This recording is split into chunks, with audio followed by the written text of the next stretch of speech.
Welcome to From Betrayal to Breakthrough. I'm Dr. Debbie Silber, and today's guest is Leah Hadley.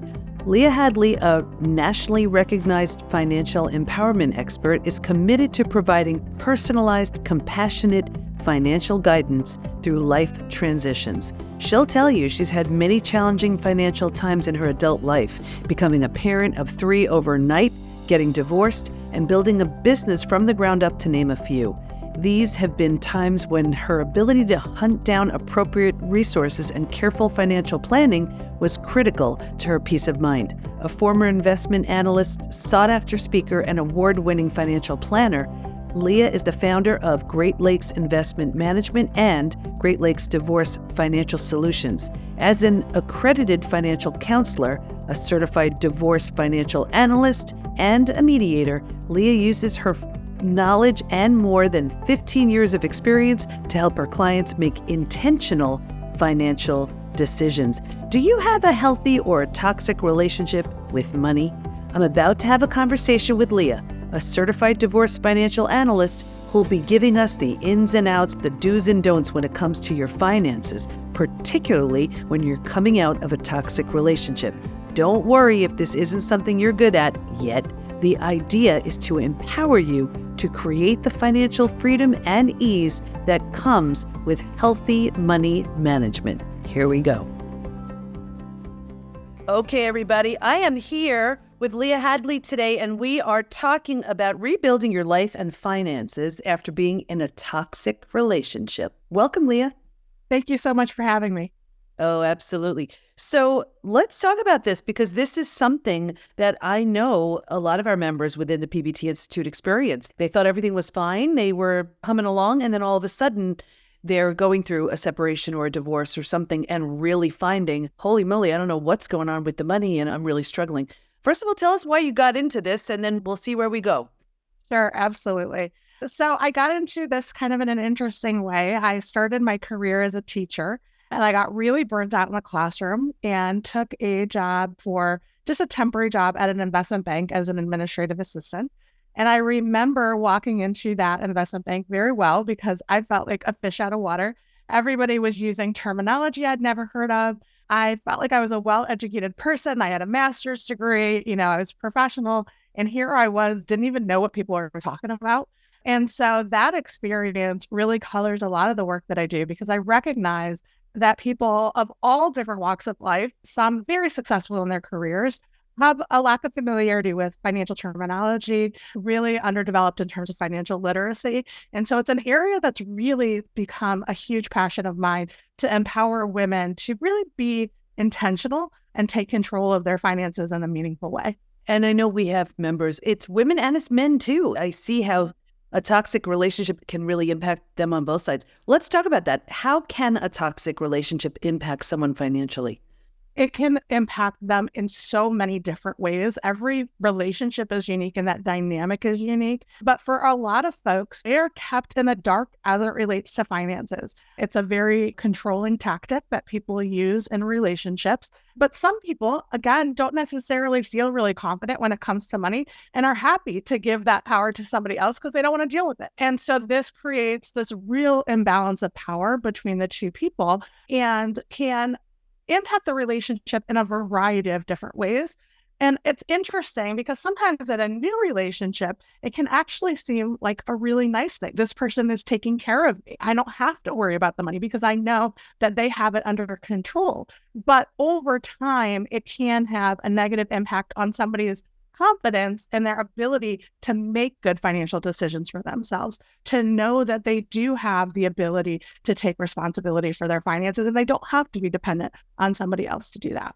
That's so interesting that you say that in the beginning, how it seems so nice and you feel taken care of. And then that same thing later on can be, I'm completely in the dark and I have no clue what's going on here. Talk to us about someone's relationship with money. Yeah. And this is so interesting. I work with all kinds of folks and it comes up in a lot of different ways. If you look back and really think about some of your earliest experiences with money are going to have a huge impact in how you think about money, how you talk about money, how you make decisions about money. So for me, I was very fortunate in that my early experiences were fairly empowering. I remember a story from when I was a kid, and my girlfriend and I, she lived on the street behind me. We did extra chores. I don't know, we were like 7 years old or something. And we got paid $1 to do our extra chores.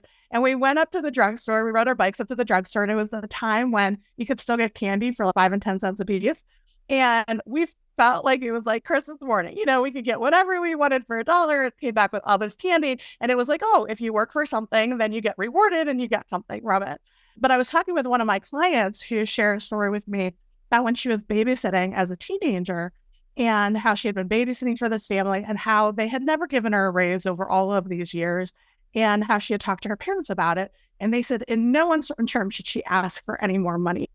And so obviously, as this woman grew up and got into her career, she has ingrained in her mind not to ask for more. And so I think for some people, that relationship with money it's disempowering in a lot of cases, where some people are raised to believe that money is evil and they have this very negative association with money, almost to the point of repelling it in their lives. So people have all different kinds of relationships with money. That's really interesting to see how that evolves in a dynamic with another person. My first husband and I, money was a huge issue in our marriage. And he grew up in a very impoverished area in another country. I grew up in suburban Ohio, where we always knew we had a roof over our head and we always had food on the table.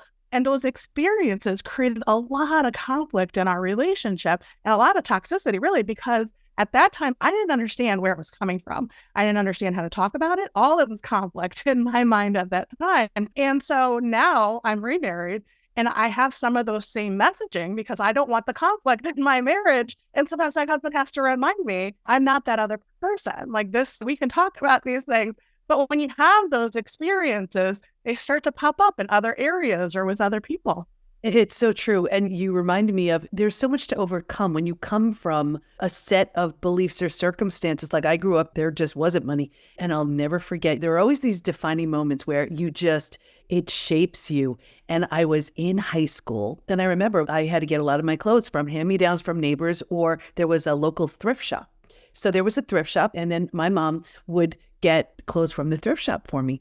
And I was wearing a pair of pants. I will never forget it as long as I live. And I'm in high school. Now, you know how awkward and uncomfortable you are in high school anyway. Well, here I was wearing these pants, and I thought I was all that, right? And then there are 5 girls walking towards me. Now, it had a label in the back of this girl's name. And we used to do that, I guess. So I happen to be wearing the jeans of this girl. She walks towards me with 5 of her friends and just passing me in the hallway. And she looks and she says, "Nice pants." And I almost died. And I don't remember what I did with that at the time, but I'm sure it drove me in some way to want to make enough of an income of my own that I never had to wear someone else's pants unless I wanted to. But these things stay with us. Like here you're talking and I can bring that memory up as if it happened, yesterday. And it's so interesting because if we're raised, there's not enough, or who do you think you are, or money doesn't grow on trees, or with abundance, like it'll always be there and never worry. There are so many different ideas we can take from that. And I can see how, in your first marriage, it would certainly shape your conversations and then it carries over later on. I always want to get into the minds of my listeners and viewers and say, okay, what is your relationship with money? And here's another thing too. How do we handle money then as an adult even with our finances? Like I know some people, they just don't want to know. They have no idea how much money they have. They don't keep track. They don't want to know. And I remember when I first started making money in my business, I would have a book and I would write down every single, what's coming in, what's going out. And it made me feel so good, or it made me feel like I finally had control. I knew what was going on. So I think we can just take this in so many different directions, and it has so many different levels based on who we are and what we're doing here. Let's say we do have a really dysfunctional relationship with money. What do we do about that? And how do you see it in some of your clients now when they're coming out of, let's say, a dysfunctional relationship? This is such an important question. And sometimes it's something that people really aren't even aware of. So just to bring awareness to it is the very starting point. And how do you bring awareness to it? When you are making simple financial decisions, going to the grocery store, start paying attention to what's going through your mind, how you're making those decisions. If you're creating a budget for yourself, how are you talking to yourself about that experience with that budget? If you're working with a financial advisor, what goes through your mind before you have that conversation with the financial advisor? Do you feel comfortable asking questions, talking to that person about your situation? So it really does start with just acknowledging and recognizing the thoughts that you're having about money. And a lot of what can be really helpful is exploring, where did that even come from? Because for some folks, like for me in my first marriage, that experience doesn't serve me. Those thoughts don't serve me well, right? But if I don't acknowledge them and really start to work through them and reframe why I'm having those thoughts and how I can adjust, now I'm just going to continue to have them, right? And so it really is important to just start to see, like, where am I at? How do I feel when I'm making a big financial decision? Do I have a process for deciding if I'm going to buy that home or not? Do I have a regular process for managing my money and managing it well? Or are there some mistakes that I've made in the past that maybe I'm carrying with me that are impacting my ability to take action, to do the things that I need to do? Because that happens for a lot of folks. Yeah. And what would you say is the greatest challenge men or women face around financial independence? Yeah, I think it really is just taking that ownership. It really is that piece. All of the other pieces can fall into place when you acknowledge that I am responsible for myself and I can do the things that I need to do, because there are so many resources out there, especially if you're working with somebody like me. I'm an accredited financial counselor. That's one of the designations that I hold. And we are certainly open to working with folks who have had a variety of different experiences with money, maybe shape the relationship a little differently from your traditional financial planner. But there are resources out there for every kind of person, every kind of experience that people have had with money.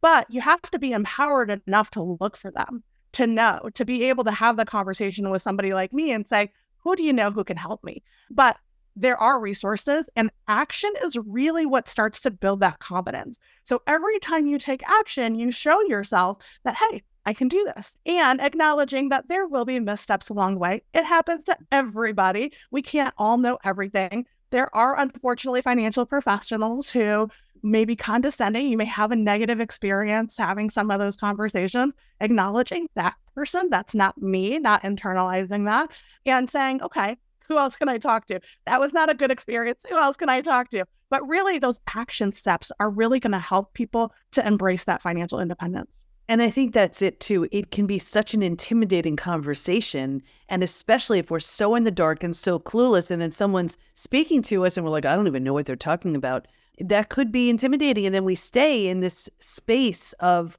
uh-oh, what do I do now? I don't know what to do. I don't know who to speak with. I don't know how to get myself out of this mess. What would you recommend to someone who's just beginning? They're coming out of a toxic relationship. They're like, okay, I have to get this together. That's it. What's a first step? The first step is getting very clear on your current financial situation. Taking a step back, separating out the emotion. If you can't separate out the emotion on your own, our financial therapist, it's a big movement right now. More and more people are learning how to support people in this way, which I think is amazing.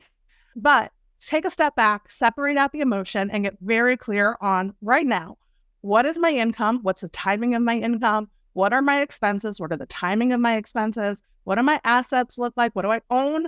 What are my liabilities? What do I owe? Just getting very clear on your current financial situation. For some people, that's enough. That is the clarity that they need. That's that one step of getting out of the dark, right? If you can't do that without having that emotional piece that you just can't push through, I would really encourage somebody to reach out to a financial therapist. I never even heard of that, a financial therapist. So what does a financial therapist do? They just unpack what you've made money mean? They're really working on the psychology of money. So that piece of it, if people are stuck in that emotion, they're going to help you unpack that, help you to get to the next step. I never even heard of that. That's brilliant. For a financial therapist, there is an association. So the association, I think it's called the Association of Financial Therapists.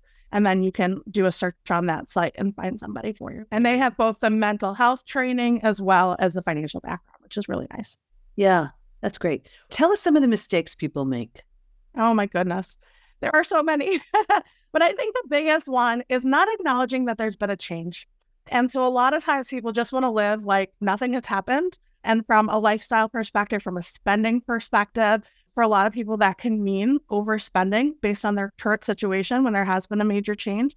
And so acknowledging that there's been a change and recognizing if that means something has to shift from a financial standpoint. And when I'm working with people, I make sure that they know this is a moment in time. This, because we have to make a change now, doesn't mean it's a change forever, but we got to be realistic, because if we're not realistic, then you put yourself at risk of having an ongoing problem that is much harder to solve. But if it's just about looking at how are we going to increase income now, how are we going to reduce expenses now, do we need to reposition assets to generate more income? Do we need to look at what the debt situation looks like and reduce interest expense? Whatever that looks like, everybody's financial situation is unique, but being very realistic about the fact that there has been a change, and that does mean taking a look at the finances and saying what needs to be adjusted accordingly. You know, and I imagine there's a good amount of resentment there too, because here someone was just going, like I could speak for, let's say, the betrayal community, where they're just following the rules of the relationship. And here, without their awareness or consent, someone decided to do their own thing. And now they're moving on or whatever. And here they were, let's say, raising the kids and taking a step back in their career so that they can do that. And now they're like, oh, now I have no money. And here I was raising kids and doing what I thought. So I can see how this is where a financial therapist would be helpful as well. But what does someone like that do? Let's say here they are, they're raising their kids, so they step back from their career entirely, and they're in this really tough spot. Yeah, I really try to coach people around looking at it as a new beginning. There is obviously a lot that has come to an end, and there's a lot that has changed, but people also give up a lot in a relationship that sometimes they're not even thinking about. Sometimes they're compromising their values. They are getting in alignment with goals that aren't really their own. So really empowering them to get excited about taking control and ownership of what is next for them and looking at it from that perspective. And yes, it's different, but different doesn't have to be bad. Different can absolutely be wonderful. And I also share my own experience a lot, because coming out of my first marriage, I was very unhappy in that marriage. And even when I was going through my divorce, I was like, oh my gosh, why am I making this huge mistake and all of that, knowing that I was not in a great marriage. But now I have 2 businesses that I run that I never would have had the support of my partner at that time to be able to do that. Getting excited about what you really want for yourselves and your life, and then creating the finances to support that instead of just looking backwards. And this goes for so many topics. It's taking your challenge and turning it into something good, taking your trauma, turning it into transformation. You have every right to sit there and mourn and grieve and cry and kick and scream, right? Because of what happened, what went wrong, what didn't work. But then if you're willing, and willingness is such a big word right here, right? If you're willing to do something different with it, you can create something entirely different. Look at your story now. Your story could have been lack and woe is me and what went wrong, and instead doing something powerful and inspiring with it. And it's the same. I see this all the time with people, let's say in health. They have a horrible health crash, they figure their way out of it, and now they're teaching health. Or they have a betrayal and they find their way out of it and teach that as well. So it's taking that challenge and doing something good. And I will say to everybody, especially if you have kids, they are watching you. They are learning from you. So what message are you sending? You are their most powerful role model. What are they learning by watching you? So how do you then take your experience with what you learned financially, with your relationship with money, and make sure it doesn't spill over to future relationships? Yeah, I wish I had the golden ticket on that one. But I think it's being honest with yourself about where you're at and being honest with your partner. I think that's what is amazing about my husband now, is he knows the source of where some of these thoughts come from. And so we can acknowledge it together and be open and have those conversations. But I think it's really important to be aware of it, to bring that awareness to light and not to bury it, because the more you bury it, the more it will impact your next relationship in a negative way. And I think it's important also to just take a look at, instead of just reacting and responding, if something's coming up around money, taking a look and say, okay, where is this coming from?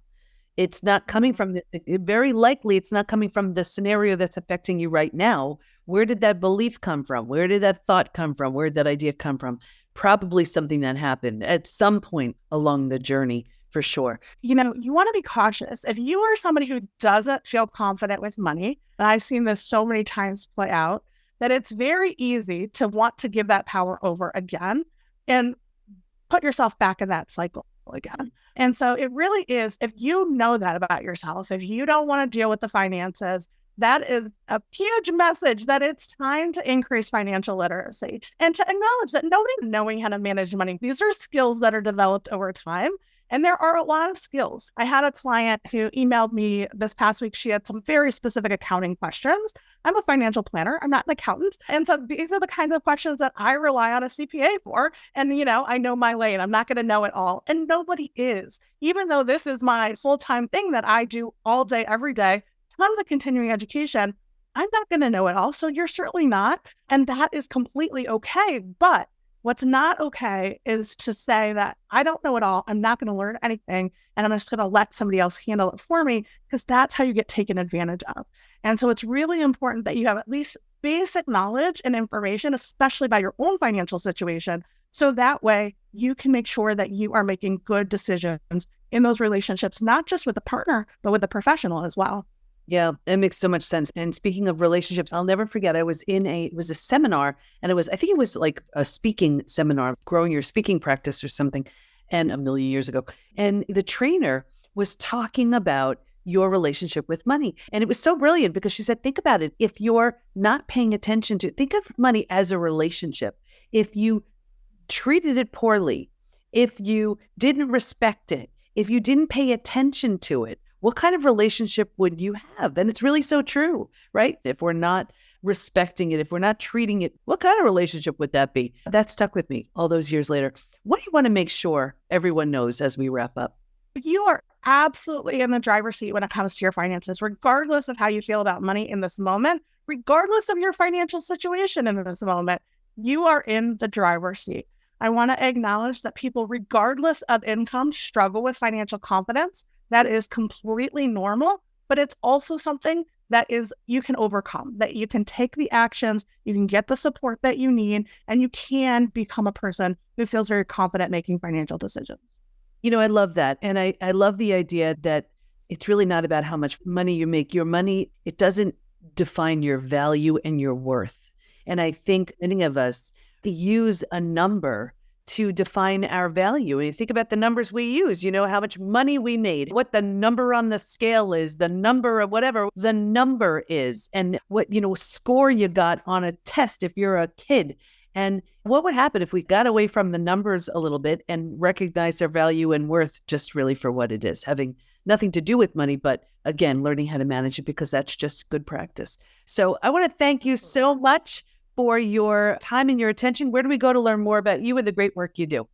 I have on Instagram, Watch Her Thrive is the handle. And we have the Watch Her Thrive Facebook group, which is a free resource where you can come in, ask questions, be part of the community, and know that we're here to help you get to your financial goals. Oh, that sounds so great. Thank you so much. And I hope everybody, you were paying attention here. Get your money together, your money mindset, and find a financial therapist if you need one, and Leah's here to help as well. Thanks so much. Thank you. I found it so interesting that the behaviors that may have initially had us feeling cared for when someone handles the finances is what has us feeling like we've been kept in the dark later on. Stay in touch with Leah by going to watchherthrive.co, and we'll have all of her information in the show notes at thepbtinstitute.com/podcast. Here's my biggest takeaway. Start with creating an awareness around how you're managing your finances so you feel you're in the driver's seat. Next, separate the emotion around it, and if you need, find a financial therapist who can help. Who knew? Then, be sure to acknowledge changes in your spending behavior once your finances change. And instead of being frustrated or resentful, see it as different, and as Leah said, different can be wonderful. Of course, if you're going through your separation or divorce due to a betrayal, we're here to help you bounce back even better than before. Check out thepbtinstitute.com and let's get you to your physical, mental, and emotional best. Thanks for listening. Can't wait to be with you next time, and here's to your breakthrough.